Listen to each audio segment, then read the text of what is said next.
What if I told you that the end of the world as we know it has already happened? Not once, but dozens of times. Not in the future, but in the past. The word apocalypse doesn't mean what you think it means. It never meant the end. It meant the unveiling, the revelation, the moment when everything hidden becomes visible, when the veil between worlds grows thin, and humanity sees reality as it truly is. For thousands of years, people have lived and died believing they were witnessing the final days. They weren't wrong. They were just seeing something far stranger than annihilation. This is the story of how we learn to fear the end and why that fear might be the only thing keeping us alive. The year is 597 BCE. The city of Jerusalem burns. Not metaphorically. Literally. The Babylonian army under Nebuchadnezzar II has breached the walls after an 18-month siege. Smoke rises from the Temple of Solomon, the sacred heart of Jewish worship, as soldiers tear gold from its walls and load sacred artifacts onto carts bound for Babylon. The sound of weeping fills the streets as thousands are being marched into exile, forced from the only land they've ever known. Torn from the soil their ancestors worked for generations. Families are separated. Children cry for parents they'll never see again. The elderly collapse in the dust, unable to continue the forced march eastward. For those watching their world collapse, this isn't just a military defeat. Wars had been fought and lost before. Cities had been conquered. But this feels different. This is the end of everything that gave life meaning. The end of their covenant with God. The end of the divine promise that this land, this specific plot of earth, belonged to them forever. The end of the temple, the one place on earth where heaven and earth touched, where sacrifices could be offered, where sins could be atoned for, where the presence of God dwelled among his people. Without the temple, how could they worship? Without the land, how could they be God's chosen people? Without the structures that organized their entire existence, who were they? But here's what's remarkable. What separates this catastrophe from countless others that simply destroyed and moved on? In the midst of this absolute devastation, in the refugee camps of Babylonian exile, something unexpected happens. The survivors don't simply despair and disappear into history like so many conquered peoples. They don't abandon their faith for the gods of their conquerors, though many ancient peoples did exactly that when their gods failed to protect them. Instead, they begin to write, they begin to imagine, they begin to organize their sacred texts. And most importantly, they begin to ask a question that will echo through millennia, that will shape the consciousness of billions of people who haven't even been born yet. If this is the end, what comes after? The Hebrew prophets, writing in exile, develop a revolutionary idea that will transform not just Judaism, but eventually Christianity and Islam, that will influence secular revolutionary movements and modern apocalyptic thinking in ways they could never have imagined. Maybe the end isn't final. Maybe destruction is transformation. Maybe catastrophe is the birth pang of something new.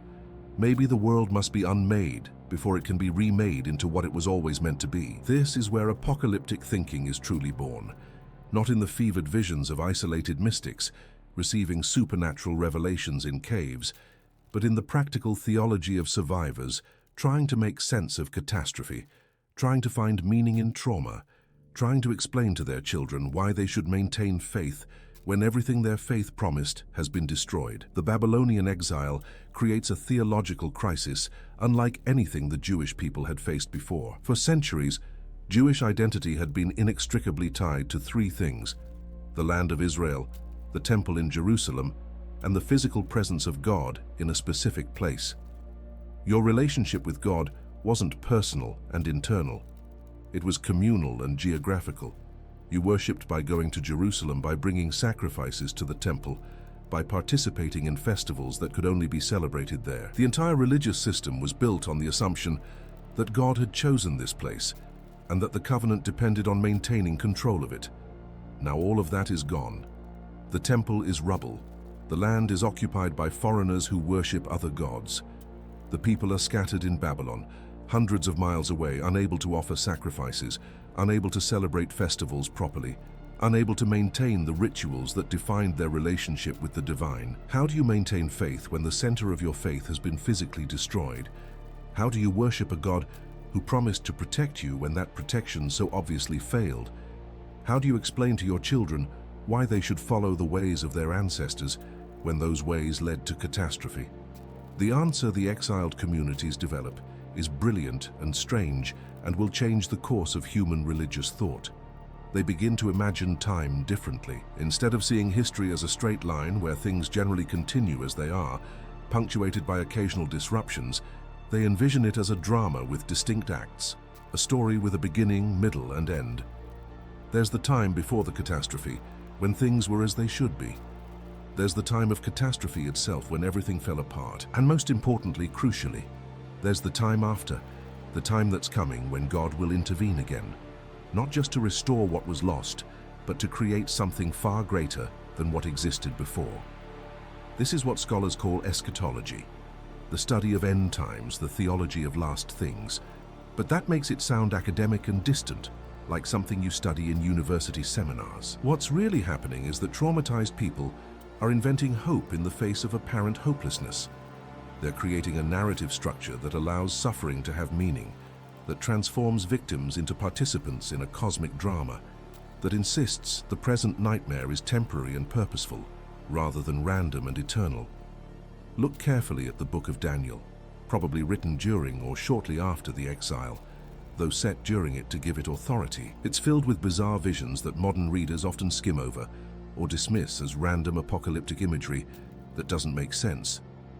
There's a dream about a statue with a head of gold, chest and arms of silver, belly and thighs of bronze, legs of iron, and feet of mixed iron and clay. There are 4 beasts rising from the sea: a lion with eagle's wings, a bear raised up on one side with 3 ribs in its mouth, a leopard with 4 wings and 4 heads, and a terrifying 4th beast with iron teeth and 10 horns. There are weeks of years, 70 weeks determining the fate of the people, calculating the exact moment when redemption will come. To modern eyes, this looks like the ravings of someone who ate bad mushrooms, but every symbol would have been crystal clear to its original audience. The statue represents empires that will rise and fall in succession. The head of gold is Babylon, the chest of silver is Media, the belly of bronze is Persia, the legs of iron are Greece, the feet of mixed iron and clay are the weak kingdoms that follow. The point isn't to predict the distant future. The point is to tell suffering people that all empires, no matter how powerful they seem, are temporary. They rise and fall. Even Babylon, which seems invincible now, will crumble. The 4 beasts represent the same empires from a different angle. They're terrifying and powerful, but they're also mortal and limited. The 70 weeks, 70 periods of 7 years, are particularly interesting.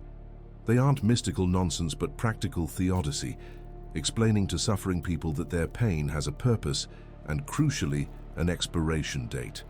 God hasn't abandoned them. He's operating on a timeline. The suffering will last exactly as long as it needs to last for the divine plan to unfold, and then it will end. This gives people something to hold on to. Your children might live to see the restoration. Or your grandchildren. The exile isn't forever. It's a chapter in a larger story, and the next chapter is coming.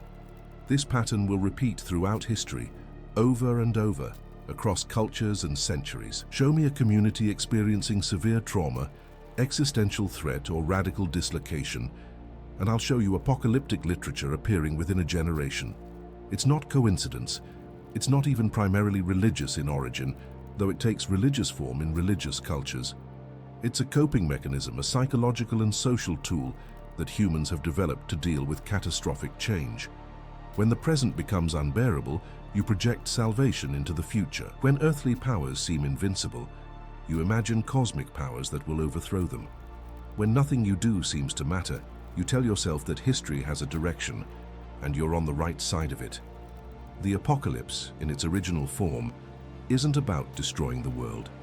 It's about destroying the world as it currently exists, so that something better, something more just, something more aligned with divine will, can take its place. It's revolutionary literature dressed in cosmic clothing. It says to the powerful, your reign is temporary. It says to the powerless, your suffering is noticed and will be redeemed. It says to everyone, history isn't random. It has a shape and a purpose, and you can align yourself with that purpose or resist it, but you can't stop it. Fast forward 3 centuries from the Babylonian exile, we're now in the 2nd century BCE, and the Jewish community in Judea faces a new existential threat. The land has been restored. The temple has been rebuilt. The people have returned from exile. For a while, it seemed like the prophecies had been fulfilled. But now a different kind of crisis emerges, one that threatens not just political independence, but cultural and religious survival itself. Antiochus IV Epiphanes, the Seleucid ruler, doesn't just want political control over Judea. He wants cultural assimilation. He wants Hellenization, the transformation of Jewish culture into Greek culture. This wasn't unusual. Alexander the Great had conquered most of the known world a century and a half earlier, and Greek culture had been spreading ever since. Many Jewish people had already adopted Greek customs, Greek language, Greek ways of thinking. The tension between traditional Judaism and Greek culture had been building for generations. But Antiochus takes it further. He outlaws Jewish religious practices. Circumcision is forbidden on pain of death. Observing the Sabbath is illegal. Possessing copies of the Torah is a capital offense. He desecrates the temple in Jerusalem by erecting an altar to Zeus and sacrificing pigs, unclean animals, on what had been the holy altar. He executes anyone caught practicing Judaism. Elderly scribes are tortured to death for refusing to eat pork. Mothers who circumcise their infants are killed along with their children. The goal is nothing less than the elimination of Judaism as a distinct religion. This persecution sparks the Maccabean revolt, a guerrilla war that will eventually succeed in liberating Judea and establishing an independent Jewish kingdom. But it also sparks something else, something that will outlast the political victories, an explosion of apocalyptic writing unlike anything that came before. The Book of Enoch, written during this period, takes the apocalyptic imagination to heights that make earlier texts seem tame by comparison. Enoch is a minor character from Genesis who appears for just a few verses. The text says he walked with God, and he was not, for God took him, meaning he never died but was taken directly to heaven. The apocalyptic writers seize on this mysterious figure and make him the protagonist of an elaborate cosmic journey that reveals the hidden workings of the universe. In the Book of Enoch, this ancient patriarch travels through multiple heavens, each revealing deeper layers of reality. He witnesses the punishment of the Watchers, fallen angels who descended to earth and bred with human women, producing the Nephilim, giants who corrupted the earth and necessitated the flood. He sees the places prepared for the righteous dead and the wicked dead, elaborately described chambers where souls await final judgment. He observes the movements of the sun, moon, and stars, learning the sacred calendar that earthly priests have corrupted. He receives detailed prophecies about future history, encoded in visions of animals representing different nations and peoples. Most importantly, he learns about the end. The earth will be judged, the wicked will be destroyed, the righteous will be vindicated and transformed. A Messiah will come, not just to liberate Israel politically, but to judge all nations and establish God's kingdom forever. The dead will be raised, the cosmos itself will be renewed, everything wrong will be set right. The message is clear: what happens on earth, these persecutions and martyrdoms and apparent victories of evil, reflect cosmic realities that most people cannot see. When a Jewish mother is executed for circumcising her son, it's not just a tragedy. It's part of a larger battle between the forces of God and the forces of chaos. When Antiochus desecrates the temple, he's not just committing political sacrilege. He's aligning himself with the cosmic powers of darkness that have been at war with God since before creation. The persecution isn't random cruelty by a power-mad king. It's part of the final confrontation between good and evil, and its outcome is already determined. Here's what makes this apocalyptic worldview so psychologically and socially powerful. It gives meaning to suffering. If you're being tortured for your beliefs, it helps immensely to imagine that your torture isn't just political, but cosmic, that you're not just resisting a king, but fighting alongside angels against the powers of darkness. It transforms victims into warriors. It turns meaningless death into meaningful martyrdom. It says that losing in the earthly realm means winning in the cosmic realm, that every drop of blood shed by the faithful weighs in the balance of divine justice and tips the scales toward the coming redemption. This is why apocalyptic movements are almost always associated with persecution and suffering. They don't arise when things are going well. They arise when people need to believe that their suffering matters in ways their oppressors cannot understand, when accepting the world as it is becomes unbearable, when hope in earthly solutions has been exhausted, but hope itself cannot be abandoned. But apocalyptic thinking doesn't stay confined to Judaism, though Judaism is its birthplace and its most consistent home. In the 1st century CE, a Jewish preacher named Yeshua, later known as Jesus of Nazareth, begins teaching in Galilee and Judea under Roman occupation. His message is thoroughly apocalyptic from start to finish. The kingdom of God is at hand. The present age is ending. A new age is beginning. Repent, not because you've been morally bad, but because the world is about to transform and you need to be ready for that transformation. The last will be first, and the first will be last. The poor will be exalted, and the rich brought low. Everything will be turned upside down. Jesus speaks in parables about the kingdom, comparing it to seeds growing secretly, to weeds among wheat that can't be separated until harvest, to a net catching all kinds of fish that must be sorted. The common thread is patience and hiddenness. The kingdom is already present, but not yet visible. It's growing, but hasn't reached fruition. The end is coming, but hasn't arrived. This is classic apocalyptic temporality, living in the overlap between two ages, the old age that's passing away and the new age that's being born. When Jesus tells his followers that some of them standing there will not taste death before they see the kingdom of God coming with power, he's not speaking metaphorically or symbolically. He believes the end is imminent, that the transformation will happen within a generation, that some of his disciples will live to see the cosmic renewal. This creates urgency. There's no time to waste. Leave your nets, leave your tax booth, leave your family, and follow immediately. The time is short. The end is near. This creates a significant problem. Jesus dies, crucified by Roman authorities as a political insurgent, executed on the charge of claiming to be king of the Jews. For his followers, this should be the end of the movement. Failed messiahs were common in 1st century Judea. The Romans had executed dozens of them, and they all ended the same way, with the dispersal of their followers, the fading of their message, and the return to ordinary life for those who survived. But something unprecedented happens. The followers of Jesus claim he didn't stay dead. They claim to have seen him alive again, not resuscitated like Lazarus, not ghostly like Samuel called up by the witch of Endor, but transformed, glorified, possessing a new kind of body that could appear and disappear, that could be touched but wasn't limited by physical constraints, that was recognizably him but also fundamentally different. And they interpret this not as a random miracle, not as an exception to the rules of mortality, but as the beginning of the apocalypse itself. Jesus wasn't just a prophet predicting the end times. He was the first fruits of the resurrection, the first human to be transformed into the new creation, the pioneer who went ahead into the age to come and opened the way for others to follow.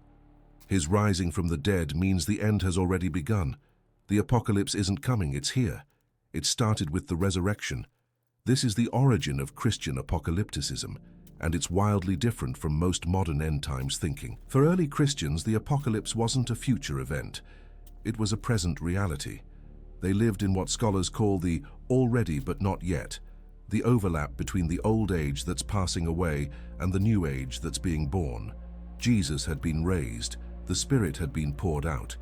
The first installment of the kingdom had arrived, but the full consummation was still to come, still expected imminently. This is why early Christian communities live with such urgency, why they sell their possessions and share everything in common, why they expect Jesus to return in glory within their lifetimes. They're not preparing for the end. They believe they're living through it. The apocalypse is happening now, unfolding gradually, building toward the moment when Christ returns to complete what he started. Paul, writing in the 50s CE, just 2 decades after Jesus' death, tells the Thessalonians that they should comfort one another with the knowledge that the Lord is coming soon, that some of them will still be alive when he returns. He tells the Corinthians that the appointed time has grown short, that from now on those who have wives should live as though they had none, and those who mourn as though they were not mourning, because the present form of this world is passing away. The urgency is palpable. This isn't theoretical theology. It's practical guidance for people who expect the world to transform within years, maybe months. As decades pass and Jesus doesn't return, this creates a theological problem that Christians have been wrestling with ever since. Some of the first generation die without seeing the promised return. The destruction of Jerusalem and the temple in 70 CE seems like it should be the apocalyptic climax, but Jesus still doesn't appear. Life continues. The Roman Empire continues. The world doesn't end. Different Christian communities respond in different ways. Some double down on the imminence, insisting the return is even closer now. Others begin to reinterpret the timeline, suggesting that God's time is different from human time, that a day is like 1,000 years. Still others develop more symbolic interpretations, arguing that the kingdom is already here spiritually, even if not physically, that the apocalypse is internal and personal rather than external and cosmic. But one text from this period becomes the most influential apocalyptic work in Christian tradition, shaping everything from medieval art to modern disaster movies. The Book of Revelation, written near the end of the 1st century, probably in the 90s CE, crystallizes Christian apocalyptic vision into images so vivid and strange that they've haunted human imagination ever since. Its author identifies himself as John, probably not the apostle, but a prophet and leader in the Christian communities of Asia Minor. He's in exile on Patmos, a small Greek island used by the Romans as a prison colony, probably for his religious activities and refusal to participate in emperor worship. On the Lord's Day, he receives a vision that will become the blueprint for Christian apocalyptic thought for the next 2,000 years. The vision begins with Jesus appearing in glorified form, with eyes like fire and a voice like rushing waters, walking among 7 golden lampstands representing 7 churches. He dictates messages to these churches, mixing commendation and criticism, promise and warning. Then the scene shifts to heaven, where a door stands open and a throne room is revealed. On the throne sits someone whose appearance is like jasper and carnelian, surrounded by 24 elders and 4 living creatures covered with eyes, singing endless praise. A scroll sealed with 7 seals is introduced, and no one is worthy to open it until a lamb appears.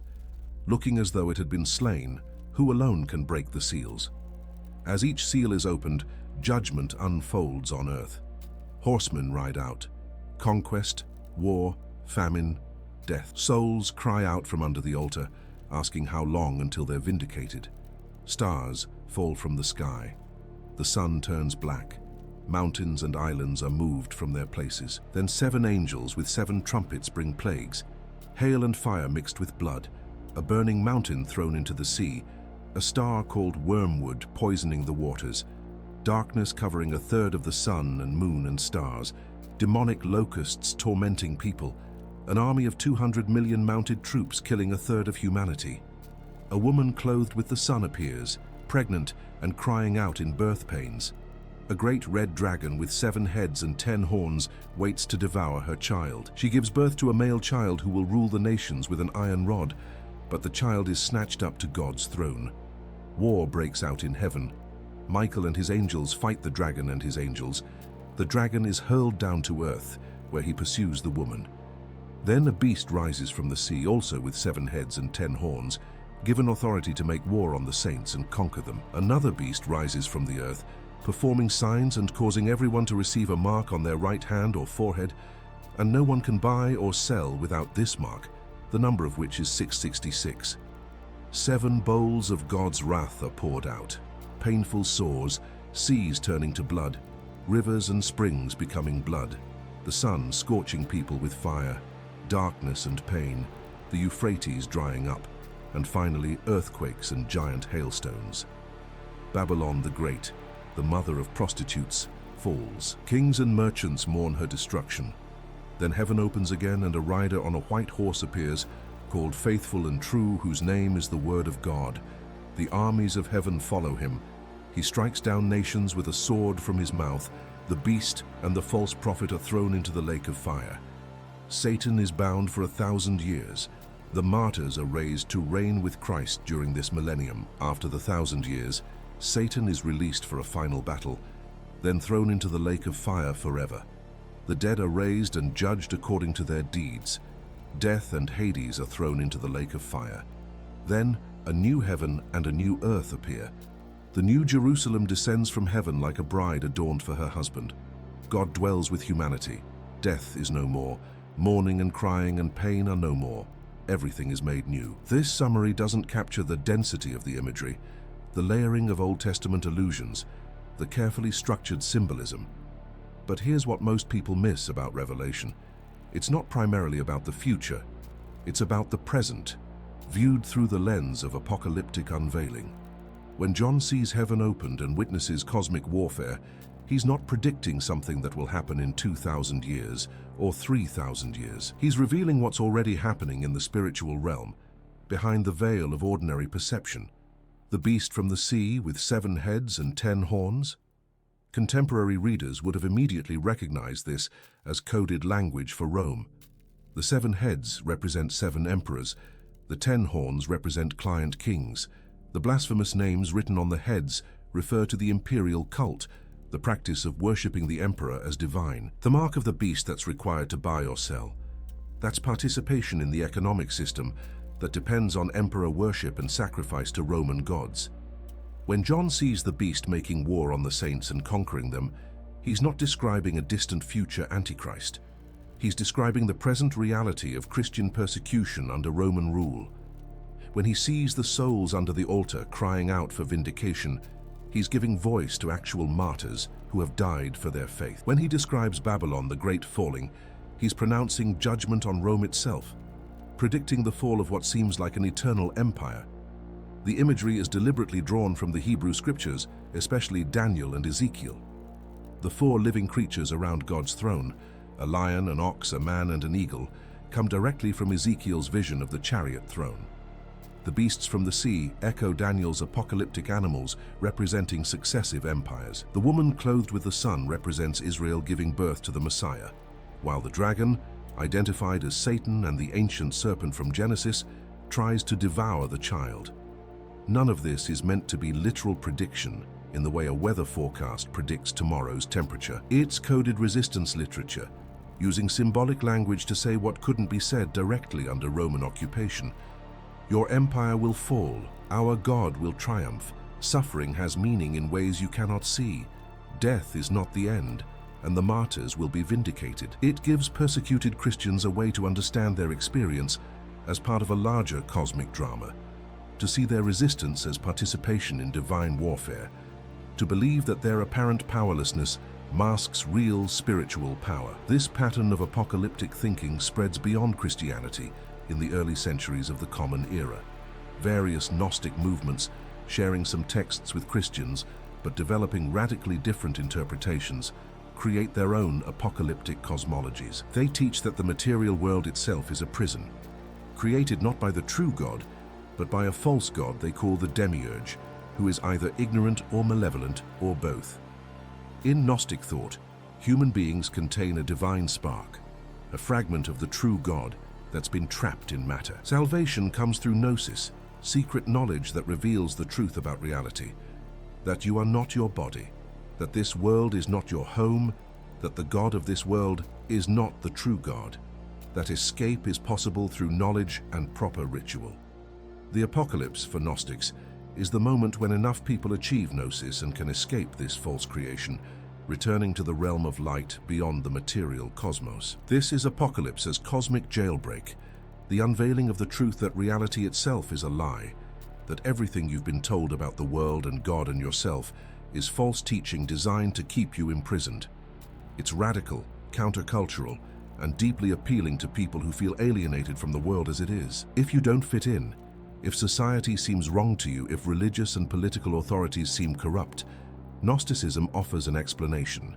They're all part of the false creation, agents of the demiurge, and your alienation is actually recognition of truth. Meanwhile, in Persia, Zoroastrianism has been preaching apocalyptic dualism for centuries, possibly influencing Jewish apocalyptic thought during the Babylonian exile. Zoroastrian cosmology posits a cosmic battle between Ahura Mazda, the god of light, truth, and order, and Angra Mainyu, the spirit of darkness, lies, and chaos. History is the battlefield where this conflict plays out through human choices. Every person must choose which side to serve. Every action tips the balance toward light or darkness. The end, in Zoroastrian eschatology, will come when Ahura Mazda finally defeats Angra Mainyu in a final battle. The dead will be raised. Everyone will pass through a river of molten metal that burns away impurity. The wicked will be purified through suffering. The righteous will experience the metal as warm milk. The world itself will be purified by fire, and the cosmos will be restored to its original perfection before evil infected it. Then eternity begins, an endless age of light without darkness, truth without lies, order without chaos. The parallels to Jewish and Christian apocalypticism are striking. Cosmic dualism, resurrection of the dead, final judgment, purification by fire, restoration of creation. Many scholars believe these ideas cross-pollinated during the centuries when Jewish communities lived under Persian rule, creating a shared apocalyptic vocabulary that would shape multiple religions. The point isn't to determine who influenced whom, but to recognize that apocalyptic thinking arises independently in multiple cultures facing similar crises, then spreads and mutates as cultures interact. The 4th and 5th centuries bring a dramatic shift in Christian apocalypticism. Christianity becomes the official religion of the Roman Empire under Constantine and his successors. Suddenly, apocalyptic thinking becomes politically awkward. When you're no longer the persecuted minority but the imperial majority, when Rome is no longer Babylon the Great Whore, but the Holy Empire defending the faith, how do you interpret texts that celebrate Rome's destruction? How do you maintain apocalyptic urgency when the church is wealthy and powerful? The answer is to push the apocalypse into the distant future. Church fathers like Augustine of Hippo developed sophisticated reinterpretations of Revelation and other apocalyptic texts. Augustine argues that the 1,000-year reign of Christ mentioned in Revelation 20 is happening now, spiritually, in the church. The first resurrection isn't a literal raising of dead bodies, but the spiritual resurrection of baptism. Satan is already bound by Christ's victory on the cross, though he's still permitted limited activity. The end will come eventually, but there's no way to calculate when, and no signs that can tell us it's imminent. This effectively diffuses apocalyptic expectation. The end is no longer imminent, it's postponed indefinitely.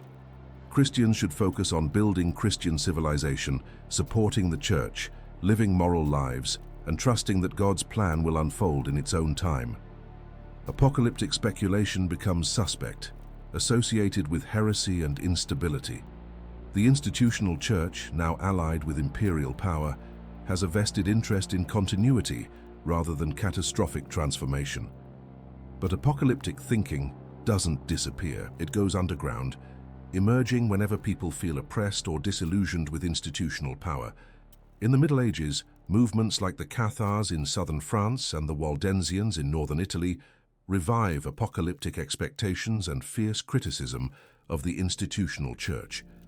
The Cathars, influenced by ancient Gnostic ideas, teach that the material world is evil and the Catholic Church is the synagogue of Satan. They await an imminent cosmic transformation when the spiritual realm will triumph over the material. The Catholic Church responds with the Albigensian Crusade, a brutal military campaign that exterminates the Cathars in a genocidal war lasting decades. But the apocalyptic impulse survives. In the 13th century, followers of Joachim of Fiore develop a new apocalyptic timeline, dividing history into 3 ages: the age of the Father corresponding to the Old Testament, the age of the Son corresponding to the Christian era, and the coming age of the Spirit, when hierarchical church structures will be unnecessary and humanity will live in direct communion with God. This is radical stuff, suggesting that the institutional church is temporary and will be superseded. The Joachimites are condemned as heretics, but their ideas influence radical Franciscans and other reformers who see corruption in the church and long for spiritual renewal. Apocalypticism becomes the language of protest, the way dissidents express hope for change when institutional reform seems impossible.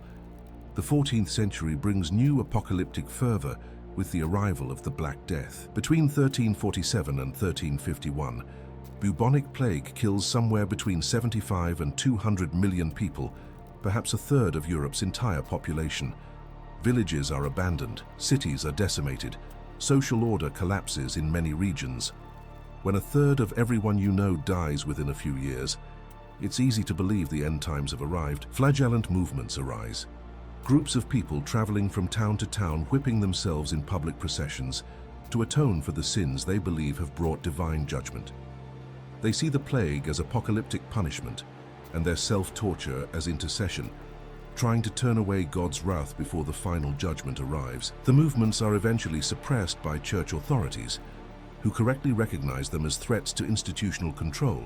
But they demonstrate how apocalyptic thinking flourishes during catastrophe. The Protestant Reformation in the 16th century unleashes another apocalyptic surge across Europe. Martin Luther becomes convinced that the Pope is the Antichrist predicted in Scripture and that the end is near. He calculates that the world was created in 4000 BCE and will last 6,000 years, making 2000 CE the approximate end, though he admits uncertainty about exact dates. What matters to Luther is that these are the last days, the final confrontation between true and false Christianity, and everyone must choose sides before the end arrives. More radical reformers go further. Thomas Müntzer, a German priest and theologian, leads peasant revolts in the 1520s that he believes will usher in the kingdom of God on earth. He preaches that the godless have no right to live except as the elect choose to grant it, that the time has come for the elect to establish divine rule by force. When his rebellion is crushed and he's executed, it seems to prove that apocalyptic violence is futile, but the impulse doesn't die. A decade later, radical Anabaptists take control of the city of Münster in northwestern Germany and establish what they believe is the New Jerusalem. They abolish private property, institute polygamy based on Old Testament examples, and prepare for the imminent return of Christ. The city's leaders take the titles of Old Testament prophets and kings. They execute dissenters and repel siege attempts by Catholic and Lutheran armies for over a year. The Münster Rebellion ends in catastrophic violence in 1535.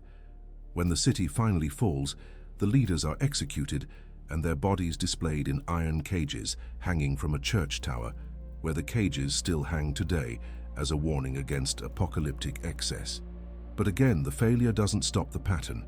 Apocalyptic movements keep arising because they meet deep psychological needs that institutional religion and secular authority cannot satisfy. Skip ahead to America in the 19th century. The young nation, founded on revolutionary ideals and religious freedom, becomes a hotbed of apocalyptic movements. The Second Great Awakening produces waves of religious enthusiasm, and with it, renewed conviction that the end is near. William Miller, a Baptist preacher and farmer, begins lecturing in the 1830s about his calculations that Christ will return sometime between March 1843 and March 1844. He bases this on his interpretation of Daniel's prophecy about 2,300 days, which he understands as years, calculated from the decree to rebuild Jerusalem. Miller attracts tens of thousands of followers, perhaps as many as 100,000 people, who sell their possessions, settle their debts, and prepare for the apocalypse.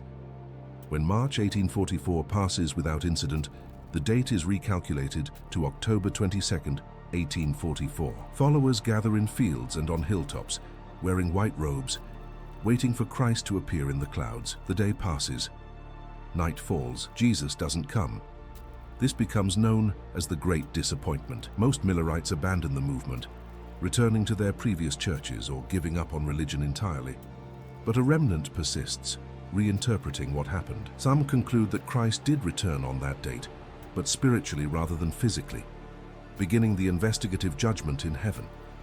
This branch becomes the Seventh-day Adventists, who still teach that we're living in the last days and Christ's return is imminent, though they no longer set dates. The Jehovah's Witnesses emerge from similar millenarian expectations in the late 19th century. Their founder, Charles Taze Russell, calculates various dates for Armageddon: 1874, 1878, 1881, 1910, 1914, 1918, 1925. Each time the date passes without the predicted events, the calculations are adjusted, the interpretations refined, the timeline extended. After Russell's death, his successors predict 1975 as the year. When that also passes, the organization finally stops setting specific dates, but still maintains that we're living in the final generation before the end. This pattern of prediction, disappointment, reinterpretation, and renewed prediction has repeated countless times across religious traditions. The Millerites weren't unique. Similar movements arise in Christianity, Islam, Judaism, Hinduism, Buddhism, and new religious movements of all kinds. The Taiping Rebellion in China in the 1850s, led by Hong Xiuquan, who believed he was Jesus' younger brother, killed 20 to 30 million people in an attempt to establish the heavenly kingdom on earth. Cargo cults in Melanesia predict the arrival of ships or planes bringing material goods and ushering in a new age. UFO religions expect extraterrestrial saviors to rescue believers before cosmic catastrophe. Why does this keep happening? Why do people continue to predict the end of the world despite thousands of years of failed predictions? Why doesn't repeated disappointment finally extinguish apocalyptic expectation? The answer lies in understanding what apocalyptic thinking actually does for people psychologically, socially, and spiritually. First, apocalyptic thinking provides meaning in the face of chaos and suffering. When the world seems random and cruel, when bad things happen to good people and evil people prosper, apocalyptic narratives reveal a hidden pattern behind surface chaos. There's a divine plan. There's cosmic justice. Suffering isn't meaningless. It's purposeful, part of a larger story that will ultimately make sense. This is enormously comforting to people experiencing trauma or injustice. Your pain matters. Your oppressors will be judged. The arc of the universe bends toward justice, even if you can't see it yet. Second, apocalyptic thinking creates urgency and motivation. If the end is near, your choices matter more than ever. There's no time for hesitation or procrastination. Conversion isn't just a good idea you can consider later. It's a matter of eternal survival that demands immediate decision. This urgency is powerful for religious movements trying to gain converts or maintain commitment. It's also powerful for political and social movements trying to mobilize people for action. If we don't act now, it will be too late. The window of opportunity is closing. The crisis is imminent. Third, apocalyptic thinking draws clear boundaries between insiders and outsiders, saved and damned, righteous and wicked. This creates strong in-group identity and solidarity. When the apocalypse comes, you want to be on the right side. This motivates people to join the community and conform to its norms. It also justifies harsh treatment of outsiders. If they're on the wrong side of the cosmic divide, they're not just people with different beliefs. They're enemies of God, agents of darkness, obstacles to the coming kingdom. Violence against them can be framed as cosmic warfare rather than human cruelty. Fourth, apocalyptic thinking empowers the powerless. If you're poor, oppressed, marginalized, or persecuted, believing that the powerful will soon be brought low and you will be exalted is psychologically liberating. The tables will be turned. The last will be first. The meek will inherit the earth. This doesn't require you to actually overthrow your oppressors through earthly means. The cosmic powers will do it for you. You just need to maintain faith and wait for divine intervention. But there's something deeper happening beneath these psychological and social functions.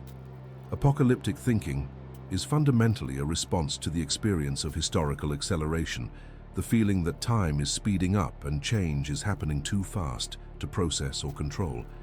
Look at every age that produces strong apocalyptic movements, and you'll find an age of rapid transformation: technological, social, political, economic. The Babylonian exile represented catastrophic political change. The persecution under Antiochus represented forced cultural change. The Roman occupation represented ongoing political oppression. The Protestant Reformation represented massive religious and social upheaval.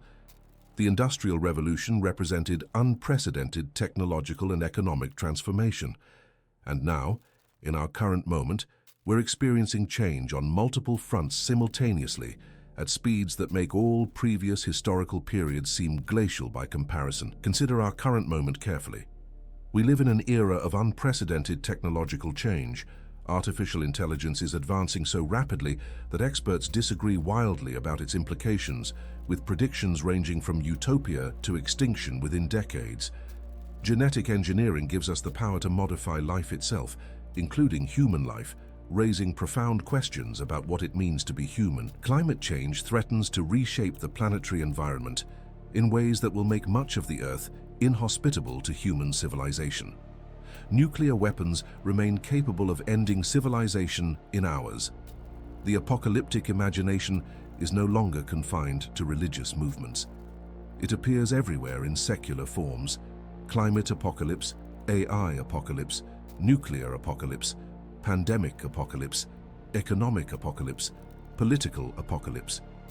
The imagery has changed, but the underlying pattern remains. We imagine catastrophic ends because we struggle to imagine how the present can continue, because the rate of change exceeds our capacity to adapt, because the future seems both inevitable and impossible to predict. Science fiction becomes a kind of secular apocalyptic literature, imagining post-apocalyptic worlds where survivors navigate the ruins of civilization.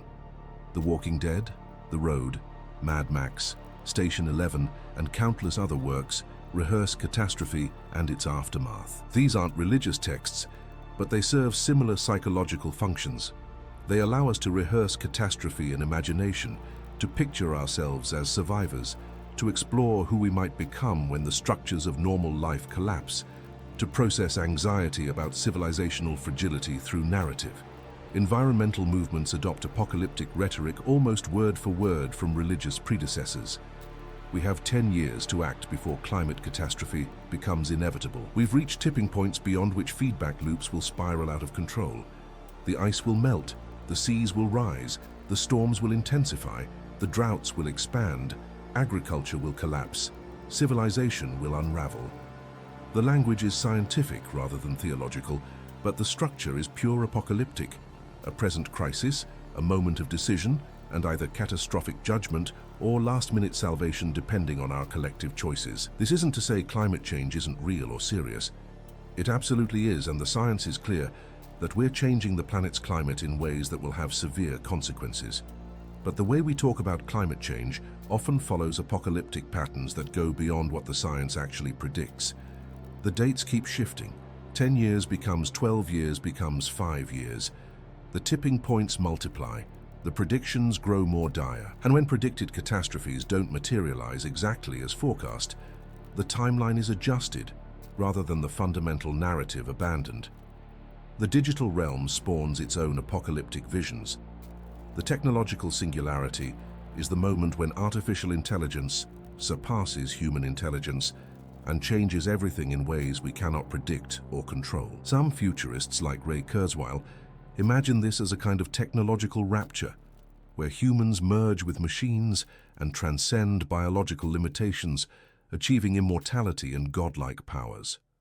Others imagine extinction, as AI either deliberately eliminates humanity as a threat or accidentally wipes us out while pursuing its goals without regard for our survival. Notice the structure: a moment of transformation, a rupture with the past, the end of the world as we know it, either transcendence or extinction. Either the elect are saved and transformed, or everyone is destroyed.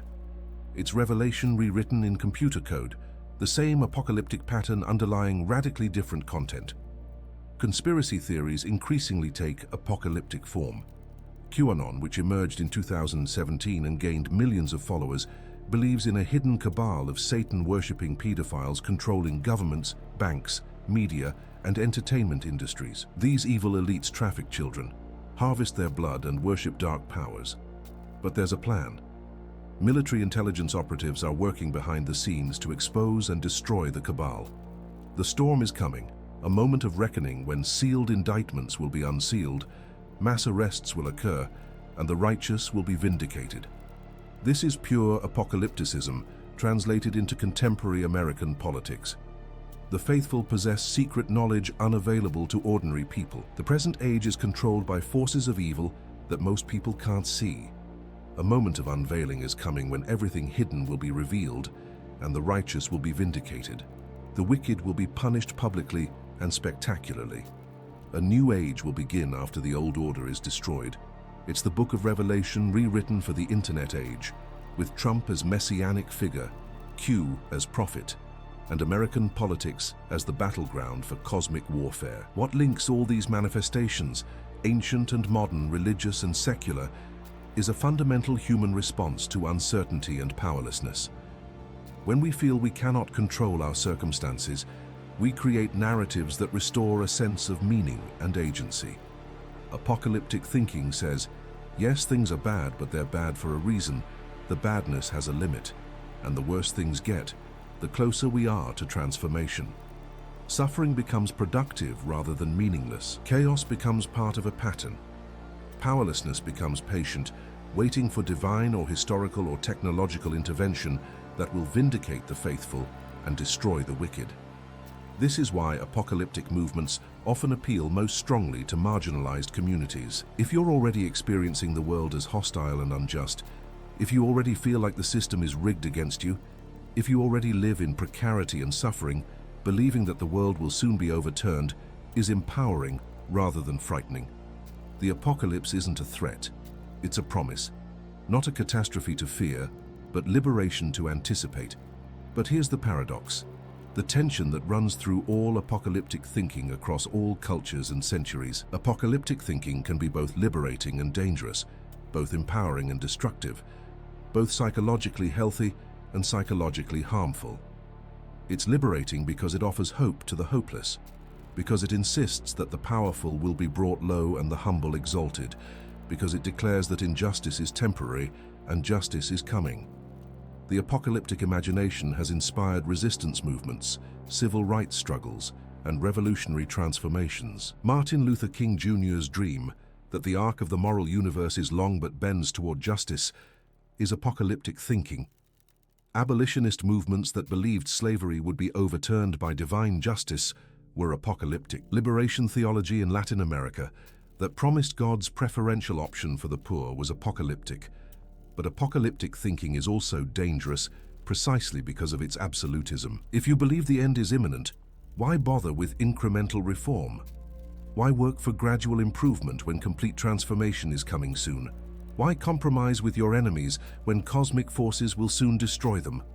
Why show mercy to the wicked when divine judgment is about to fall?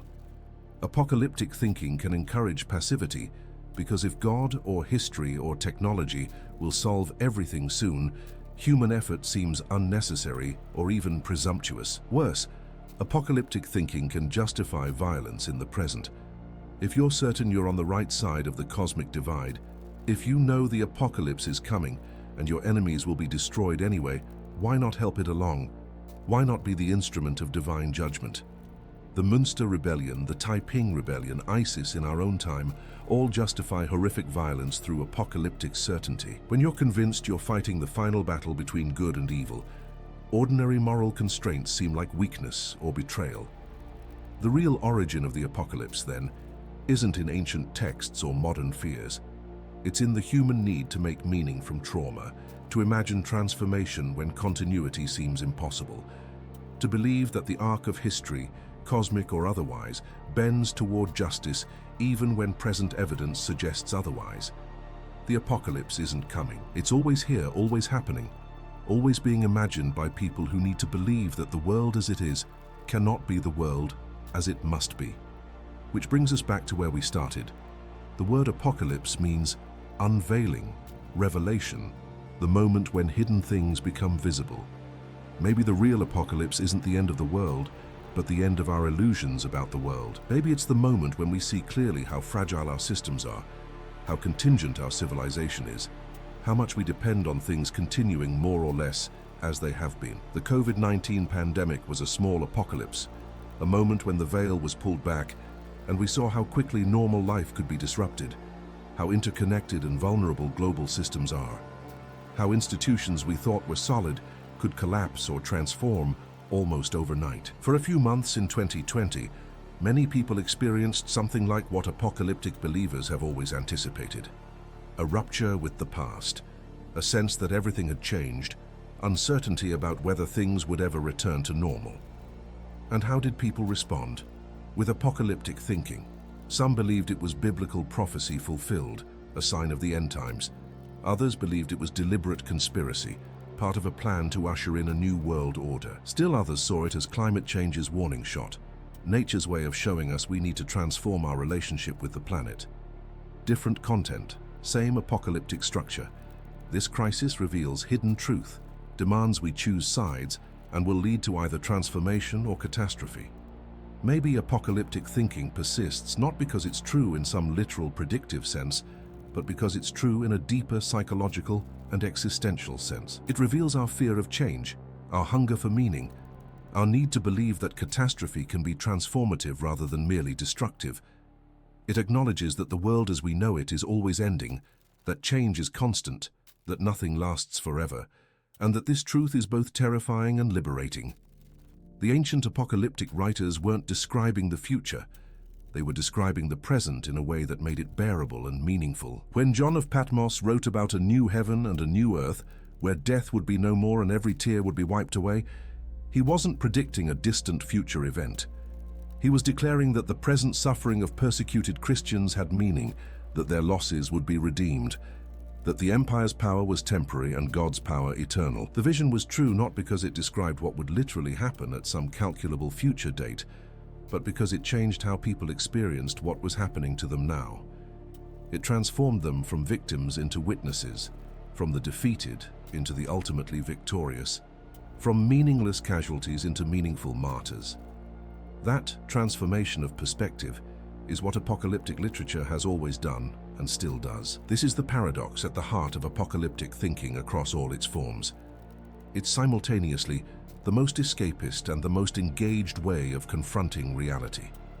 Escapist because it imagines solutions that transcend human action, because it projects hope into a future that may never arrive, because it promises divine or technological or historical intervention to solve problems we created and must solve ourselves. Engaged because it refuses to accept the present as final, because it insists that justice is possible even when it seems impossible, because it empowers people to resist oppression by imagining its end.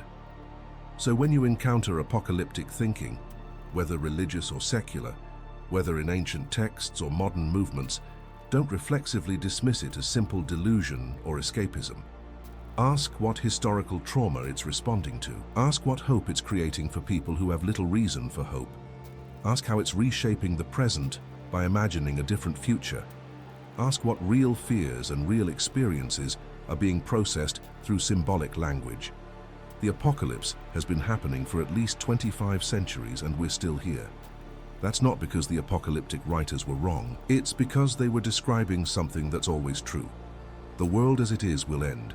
Is ending, has already ended, for those whose lives are transformed by catastrophe or revelation, or the sudden recognition that everything they believed was incomplete or false. The real origins of the end of the world lie not in ancient prophecies or modern predictions, but in the human capacity to imagine radical transformation. We are apocalyptic beings by nature, always living in the gap between the world as it is and the world as we believe it should be. That gap is where apocalyptic thinking lives and thrives. It's where hope lives and despair lives, where the tension between acceptance and resistance creates the energy that drives both revolutionary change and reactionary violence. Understanding this doesn't resolve the tension. It doesn't tell us which apocalyptic visions are helpful and which are harmful, which prepare us for real challenges and which distract us from necessary work, which empower resistance to injustice, and which justify violence against the vulnerable. But it does help us see apocalyptic thinking for what it is. Not a bizarre aberration or primitive superstition, but a fundamental human response to the experience of crisis, not primarily a prediction of the future, but a way of understanding and reshaping the present.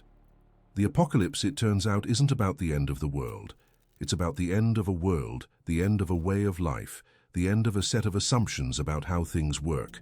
And in that sense, apocalypses happen constantly. Personal apocalypses when someone faces mortality or loss or radical change. Cultural apocalypses when societies transform faster than people can adapt.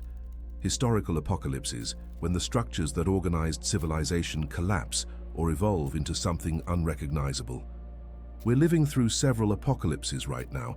The climate apocalypse is real, even if its exact timeline is uncertain and its worst outcomes are still preventable. The technological apocalypse is real, as AI and automation reshape work and cognition in ways we're only beginning to understand. The political apocalypse is real, as institutions that seemed stable prove fragile, and divisions that seemed manageable threaten to tear societies apart. The economic apocalypse haunts us as inequality grows and systems that provided stability for previous generations fail to function for new ones. But we're also living through something else, something that every generation has experienced: the constant, ordinary apocalypse of being human in time, of watching the world we knew become the world we remember, of adapting to changes we didn't choose and couldn't prevent.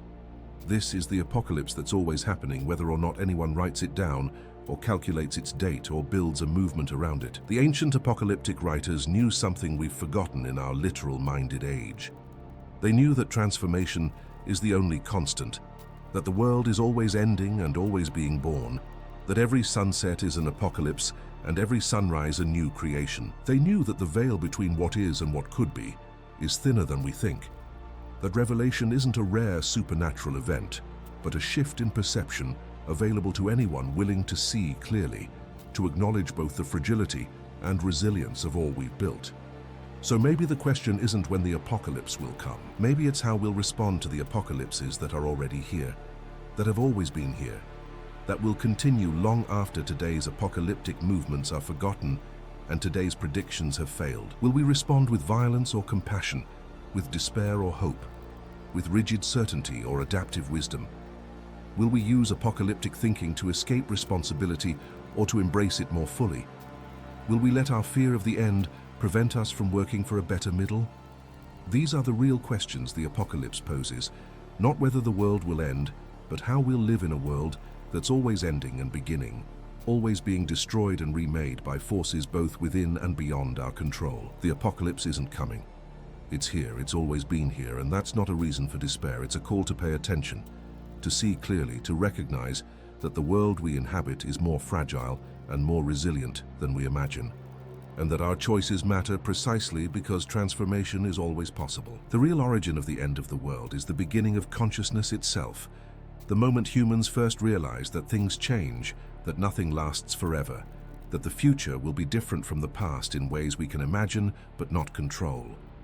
From that moment on, we've been apocalyptic beings, living in the tension between memory and expectation, between what was and what might be, between the world we knew and the world we fear or hope is coming. The apocalypse is our inheritance, our burden, and our gift.